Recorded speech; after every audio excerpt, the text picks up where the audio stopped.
thèse porte sur l'articulation de la littérature et du mouvement de libération des femmes, et c'est en partie ce dont je vais vous parler aujourd'hui. J'ai été frappée en fait depuis ce matin, alors qu'on n'avait absolument pas posé cette question-là dans l'appel à contribution, de voir que la question des écrits de femmes semble poser la question du féminisme, alors qu'on l'articule au journalisme ou à d'autres questions.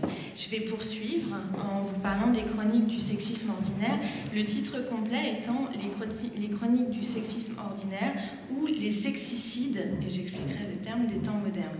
Je voulais terminer simplement avant de commencer mon texte en remerciant l'une des chroniqueuses du sexisme ordinaire qui est là aujourd'hui, qui nous a fait cette amitié, et qui est Cathy Bernheim, voilà, dont je vais parler aussi au moment de mon exposé. 26 août 1970 à Paris, une dizaine de femmes défilent sous l'Arc de Triomphe sous l'égide de 4 slogans. 2 d'entre eux, restés célèbres, sont devenus les textes premiers du mouvement de libération des femmes. Un homme sur 2 est une femme.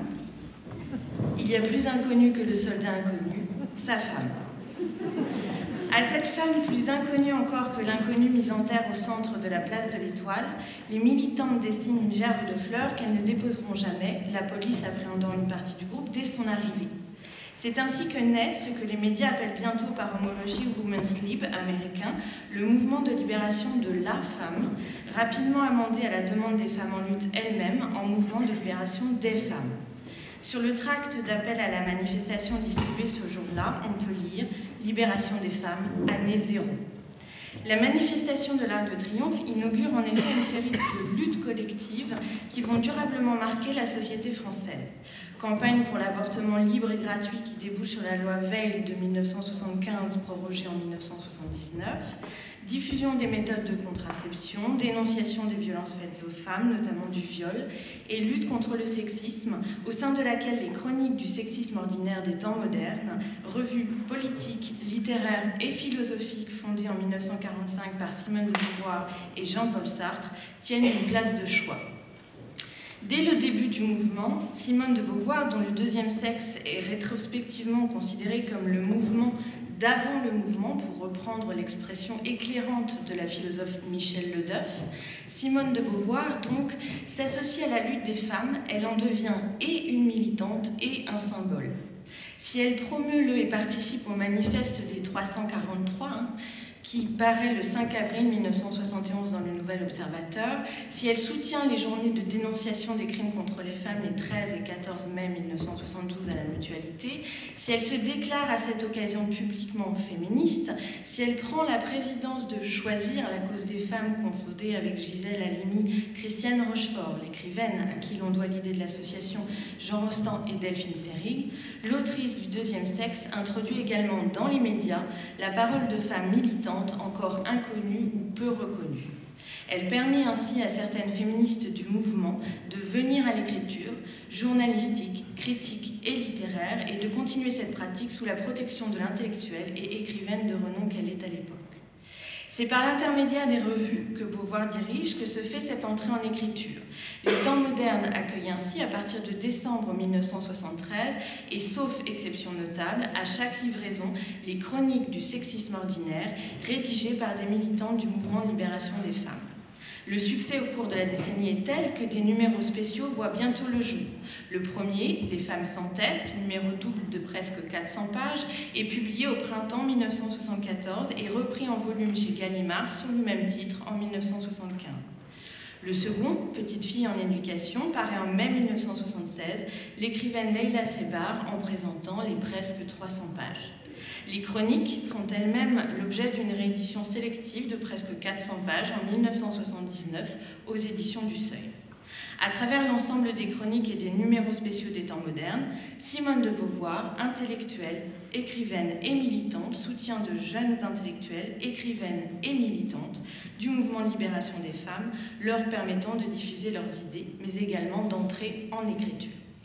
En décembre 1973, Simone de Beauvoir inaugure ainsi le sexisme ordinaire, une rubrique où l'on demande aux lectrices et lecteurs de la revue de communiquer des textes constituant des outrages contre les femmes, qu'ils soient le fait d'hommes ou de femmes. L'objectif est donc de dénoncer ce que l'on ne désigne pas encore sous le terme d'injures sexistes. Dans le texte liminaire qu'elle donne à cette nouvelle rubrique, Simone de Beauvoir précise en effet que contrairement à l'injure raciale qui peut faire l'objet d'une poursuite judiciaire, je la cite, si publiquement un homme crie à une femme « espèce de putain » ou si dans ses écrits il accuse la femme de perfidie, de sottise, de versatilité, de débilité mentale, de conduites hystériques, il ne court aucun risque. Fin de citation. Cette définition du sexisme, qui englobe tout à la fois la discrimination et la dépréciation d'une femme mythifiée, est héritière non seulement du deuxième sexe, mais encore des analyses développées au sein du mouvement de libération des femmes. Déjà, en 1970, dans le numéro historique de Partisans, Libération des femmes, année 0, Emmanuel de Lesseps écrivait que, je la cite, « Les femmes, à cause de leur sexe, sont plus agressées et ridiculisées qu'aucun homme à cause de sa couleur. Il n'y a pas de pire racisme que le sexisme. » Fin de citation. Elle rappelait ainsi l'origine du terme, de l'anglo-saxon « sexism », pensé comme un racisme de sexe. Les temps modernes entendent en effet faire reconnaître les injures sexistes comme un délit au même titre que les injures raciales. La Ligue du droit des femmes que Simone de Beauvoir préside et cite dans son texte liminaire poursuit par d'autres moyens cet effort du point de vue légal. Les premières chroniques rassemblent ainsi en quelques pages un silège de citations où les femmes sont dévalorisées et discriminées. On y trouve alors recopiées des offres d'emploi, des publicités, des articles de presse, etc. Assimilé à l'outrage, le sexisme à force de livraison et suivant la définition qu'en donne d'ailleurs la Ligue du droit des femmes, se voit ultérieurement élargi à l'instrumentalisation des femmes contre leur gré. Ainsi que l'écrit une des chroniqueuses en juillet 1974 dans un caméléon nommé Sexisme, je la cite, « Le sexisme, ça n'est pas seulement la discrimination, la calomnie, l'insulte ouverte ou insidieuse à l'encontre des femmes, c'est aussi leur utilisation à des fins différentes, par exemple marchandes, et opposées à celles qu'elles-mêmes poursuivent. » Fin de citation. Le sexisme inclut donc la présentation et l'usage de femmes-objets et désigne explicitement un système et non une opinion ou un sentiment, acception que recouvre notamment le terme de misogynie. Dans la préface qu'elle donne à l'édition en volume de la sélection des textes issus du sexisme ordinaire aux éditions du Seuil, Simone de Beauvoir résume après 5 ans de parution l'entreprise des chroniqueuses par cet aphorisme. Je la cite, « Nommer, c'est dévoiler, et dévoiler, c'est déjà agir. » Fin de citation. En donnant un nom à un système culturel et social, et en illustrant par celui-ci par les phénomènes qui le caractérisent, les sexicides ou tueuses de sexisme, en fait le terme qu'elles reprennent à leur compte est celui d'un néologisme forgé par Yves Lorraine, qui à l'époque était journaliste au Monde et responsable de la revue des revues. Donc les sexicides ont permis la reconnaissance d'un état de fait qui restait ignoré, faute de mots pour le dire. Les chroniques se sont donc érigées, année après année, sur la croyance en un pouvoir du langage qui permettrait de faire advenir la réalité dans l'ordre de la conscience individuelle puis collective. Le néologisme désigne à proprement parler ce qui est inouï, c'est-à-dire ce que l'on n'a jamais entendu auparavant, et non ce qui est inexistant. Cette croyance en un pouvoir du langage se mue dans le même temps par l'usage du langage, justement, en un exercice de pouvoir, celui de faire apparaître le système aux yeux de toutes et de tous pour le transformer.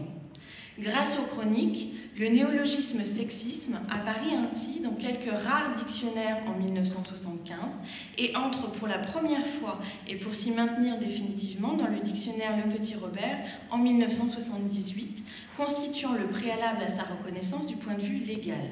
Cathy Bernheim est donc chroniqueuse, militante du mouvement et écrivaine, en livre un poétique récit dans les chroniques du numéro 375 des Temps modernes sous le titre « L'odeur sucrée des phlox » où l'existence précède l'essence, les sens. L'hommage à la protection beauvoirienne qui a permis de réaliser cette évolution linguistique et politique est double. Le titre réfère à l'existentialisme, bien sûr, désignant la dette à l'intellectuel, mais il renvoie également aux mandarins qui, quelques années auparavant, permirent à Cathy Bernheim de découvrir l'odeur sucrée des phlox, ces plantes ornementales exotiques que le personnage d'Henri, dans Les Mandarins, aime à respirer.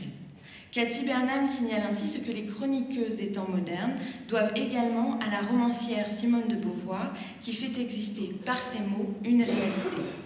car pendant presque 10 ans, de 1973 à 1984, les chroniques se signalent par leur exceptionnelle longévité et ne sont pas uniquement un moyen de faire reconnaître l'existence du sexisme pour le combattre.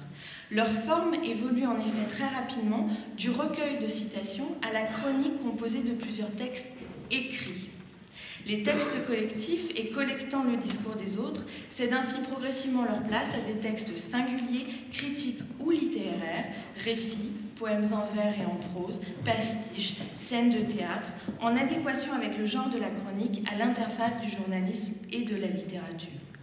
À la fin de la décennie, Simone de Beauvoir met cette évolution au double compte de la lassitude à épingler avec régularité des clichés récurrents et de la volonté, je la cite, d'analyser les articles et les livres, les films où le sexisme se dissimule un peu plus subtilement. Fin de citation. Si Beauvoir privilégie l'évolution critique qui correspond au projet initial de débusquer le sexisme pour l'identifier et le combattre, plusieurs textes des chroniques montrent pourtant en parallèle à quel point la venue et la pratique de l'écriture, notamment littéraire, est un enjeu de lutte et de libération pour les femmes. Ainsi, dans le numéro de mars 1975, les chroniqueuses dressent un premier bilan du sexisme ordinaire et désignent l'écriture pourtant si terrifiante comme un pouvoir qu'il faut s'approprier et exercer. Écrire pour les chroniques, c'est alors aussi réussir à inscrire l'écriture dans le quotidien pour la désacraliser. Comme l'analyse également Cathy Bernheim dans le numéro plus polémique de mai 1975, un cercle vertueux se trace progressivement où les femmes prennent la page en militantes contre le sexisme, cette audace modifiant leur rapport à l'écriture et constituant un premier pas sur le chemin de la libération. Je la cite, « Il est probable que la lutte de tous est en train de gagner ce terrain-là aussi. » Fin de citation. Le terrain de l'écriture est en effet occupé dans les chroniques du sexisme ordinaire par des militants du mouvement Libération des femmes. Ouvert à toutes celles qui veulent y participer, le groupe des chroniqueuses, exclusivement composé de femmes sur le modèle de la non-mixité du mouvement, varie en nom et en nombre les premiers mois, les signataires œuvrant collectivement sous leur seul prénom. Anne, Catherine, Cathy, Claudine, Dominique, Françoise, Jacqueline, Janine, Jocelyne, Josiane, Josie, Laure, Liliane, Marie-Jo, Martine, Michel, Nadia, Patricia et Simone ont ainsi réalisé ensemble la troisième chronique parue dans le numéro de février 1974. À partir d'octobre 1974, des contributrices plus assidues, souvent sous pseudonyme, apparaissent telles les filles du rasoir, Annie Helm ou Annie Kajibi, derrière laquelle on découvre Annie de Kecker, Rose Prudence, derrière laquelle on découvre Liliane Candel, et Cathy ou Catherine Crachat, à savoir Cathy Bernheim, accompagnée de Catherine Postillon, Catherine Glavio, la photographe Catherine Dedon, et Pépita Rialo, José Contreras. Le groupe est cohérent en ce qu'il est constitué de jeunes artistes et intellectuels, éclectiques par les arts et disciplines représentés. Annie de Kecker et Liliane Candel travaillent en psychologie sociale dans le même laboratoire, Cathy Bernheim est écrivaine, Catherine Dedon photographe et José Contreras psychanalyste. On y croise aussi ponctuellement la jeune historienne et militante Marie-Jo Bonnet qui publie ses textes sous le pseudonyme de Marxie Jo. L'écrivaine Christiane Rochefort contribue quant à elle plus ponctuellement en donnant par exemple pour le numéro de novembre 1976 un court récit sur la machine à laver intitulé « Du battoir au tambour ou la légende de nos siècles ». Si le choix de la chronique épouse parfaitement l'objectif premier de cette nouvelle rubrique où il s'agit de commenter au fil du temps les propos sexistes relevés par les chroniqueuses ou les lectrices et lecteurs de la revue, le genre renvoie également une histoire littéraire et journalistique qui le lie aux femmes grâce à celle que l'on considère comme sa codificatrice. C'est en effet la poétesse Delphine de Girardin qui publie ses courriers de Paris à partir de 1836 dans la presse sous le pseudonyme du vicomte de Launay et donne ses lettres de noblesse au genre. Femme de lettres sous pseudonyme, tel est le premier point commun qui tisse un lien signifiant d'un siècle l'autre. Mais d'un siècle l'autre et au cœur d'une chronique mise en œuvre par les militantes d'un mouvement de libération des femmes, le pseudonyme masculin se fait pseudonyme féminin ou même simple prénom. La jeune écrivaine Cathy Bernheim choisit par exemple de signer ses poèmes de son seul prénom Cathy, conformément aux usages du mouvement de libération des femmes, où l'on refuse la mention du nom patronymique, puisque le père a encore le privilège et l'exclusivité de la transmission à cette époque. mais elle a aussi recours au pseudonyme de Catherine Crachat, qu'elle doit à l'héroïne mise en scène par Pierre-Jean Jouve dans Hécate de 1928 et Vagadus de 1931. Signée Catherine Crachat, c'est alors revendiqué, à l'instar de cette actrice de cinéma qui s'interroge sur le sens de sa vie, le féminisme et la liberté de vivre de nombreuses expériences amoureuses avec des hommes et des femmes, avec des hommes ou des femmes, loin d'une hétérosexualité normative et donc imposée. Signer Catherine Crachat, c'est aussi faire précéder son texte d'une référence littéraire et politique qui annonce le dessin littéraire et politique du texte lui-même. Les chroniques du sexisme ordinaire participent ainsi de ce que Marie-Ève Terranti, qui est donc à ma gauche, a désigné dans la littérature au quotidien sous l'expression, je la cite, de littérarisation du journal, fin de citation, et se situe même à l'interface du journal et de la littérature. Le littéraire forge la chronique, comme en témoignent les fictions, scènes de théâtre et poèmes des chroniques du sexisme ordinaire. On se souviendra aussi qu'au XIXe siècle, nombre de poèmes en prose sont parus en premier lieu en manière de chronique. La forme colligée des chroniques fait œuvre collective, menant à un ouvrage à part entière, qui est Le sexisme ordinaire, publié en 1979 au Seuil, alors que des écritures s'affirment stylistiquement au sein des chroniques collectives pour faire œuvre singulière par la suite. Je pense à Perturbation ma sœur, par exemple, de Cathy Bernheim, publié en 1983 aux éditions du Seuil. Poussière de littérature, la chronique est littérature encore, alors que Jules Lemaître l'affirmait dans ses contemporains, elle est, tel que le dit également Auguste Pourrat, un texte de revue et non de journal. La revue qui constitue depuis le XIXe siècle une consécration suprême pour l'écrivain ou l'écrivaine qui publie, a été dans le cas des temps modernes de surcroît fondée par deux écrivains et intellectuels, Sartre et Beauvoir, et les chroniqueuses introduites et soutenues par Beauvoir elle-même au sein d'une revue d'hommes. Secrétaire de rédaction des temps modernes depuis 1973, la romancière Claire Etcherelli accompagne ce dispositif et leur apporte également un soutien précieux, les recevant dans son bureau, discutant avec elles de la réception de leurs textes. À ce titre, mais surtout à celui de leur posture révolutionnaire et critique, les sexicides refusent l'ancrage de leurs chroniques dans la pratique journalistique. Je les cite. « Quand nous parlions dans le sexisme ordinaire, ça n'était pas pour faire du journalisme. Nous n'avons pas cherché à mâcher la réalité pour la rendre plus digeste. Nous voulions au contraire la caricaturer, accompagner le mouvement de l'agresseur pour lui faire perdre l'équilibre, nommer les plaies et parfois leurs remèdes. » Fin de citation. L'assertion aurait de quoi surprendre si on ignorait le contexte intellectuel des années 70 où la presse est perçue comme un outil à la solde du capitalisme et de la phallocratie. On se souviendra par exemple de cette journaliste interdite de réunions militantes au motif qu'elle participait à l'Assemblée non en tant que femme, mais en tant que journaliste à la solde d'un journal d'hommes. Mais on ne peut malgré tout s'empêcher de noter que même si la chronique est pleinement une écriture des faits sociaux que l'on souhaite interroger, voire dont on souhaite tirer un enseignement, les chroniqueuses s'assignent un autre objectif que le journalisme, celui de présenter un portrait en charge du système dans lequel elles évoluent et qu'elles souhaitent radicalement oblitérer. Militantes, les chroniqueuses revendiquent la controverse dans la logique du combat. Tous les mois, avant de demander aux jeunes femmes un point sur l'actualité du mouvement, Simone de Beauvoir émet ainsi son avis sur les textes des chroniques qu'elle a préalablement lus. La sociologue Liliane Kandel se souvient, je la cite, « Elle encourageait nos dons de polémistes, résolument réfractaires au discours ambiant.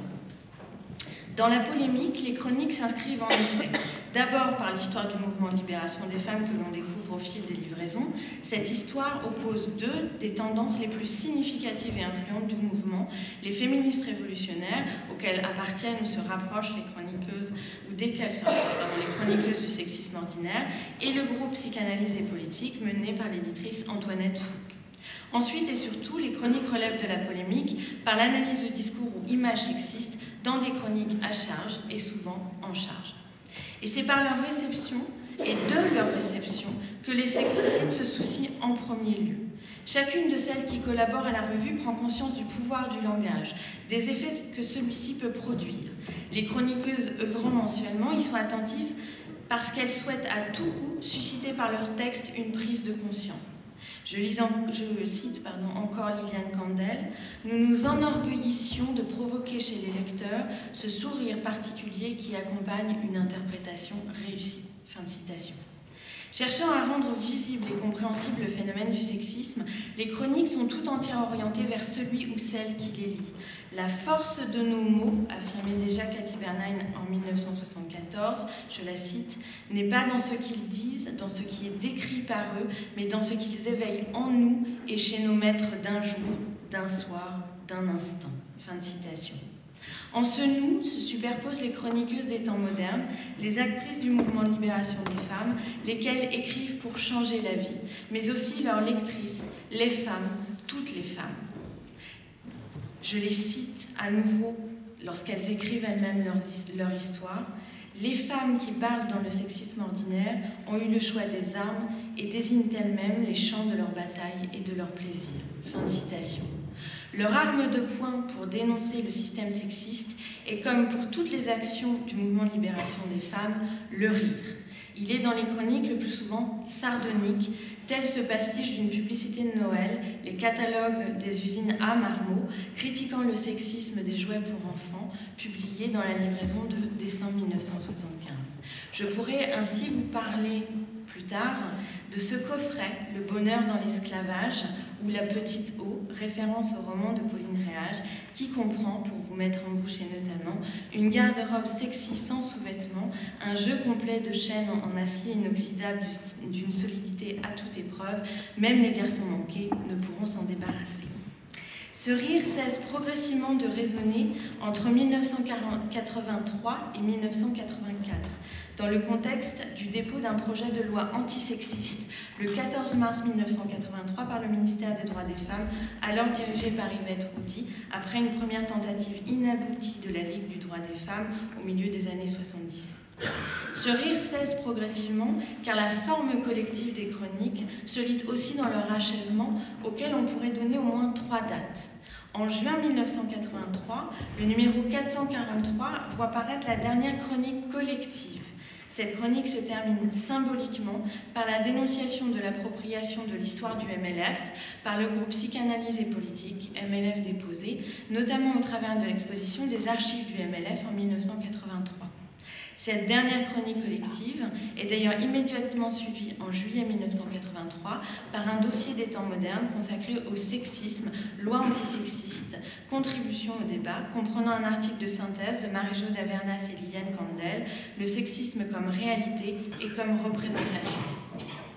Deuxième date pourtant, le mois de novembre 1983 et le numéro 448 des temps modernes voit paraître la dernière chronique de Catherine Crachat, pseudonyme de Katy Bernheim, sous le titre L'ombre muette.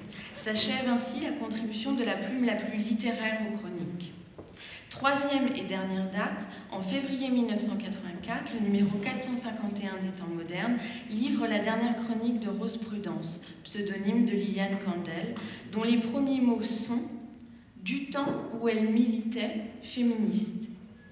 Ces mots entérinent la fin des combats. Du temps où elle, au pluriel, militait féministe, nous apprend ainsi Liliane Kandel, s'écrivaient les chroniques du sexisme ordinaire. Merci.